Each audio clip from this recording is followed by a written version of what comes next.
Hello, hello, আসসালামু আলাইকুম। আমি জাভেদ বলছি ইতালি ত্রিভুজ থেকে। এই যে দেখেন, বসে আছি সুন্দর একটা জায়গাটার নাম বিলোরবা বিয়া ফোন্তানা। এই যে একটা পার্ক।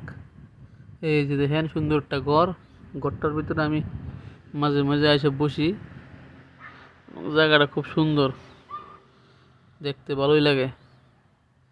দেখতে পাচ্ছেন, এই যে সুন্দর দূরে দেখেন, একটু দূরে রাস্তা আছে। এই যে পার্ক, এই যে সুন্দর দৃশ্য দেখতে পাচ্ছেন। অবশ্য বর্ধপুর, এজন্য একটু রৌদ্রটা বেশি, এজন্য তেমন একটা ভালো লাগতেছে না, কিন্তু বিকেলবেলা আসলে জায়গাটা সুন্দরই লাগে। ভালো থাকেন, হ্যাঁ, খুদা হাফেজ, হ্যাঁ, আসসালামু আলাইকুম, ভালো থাকেন।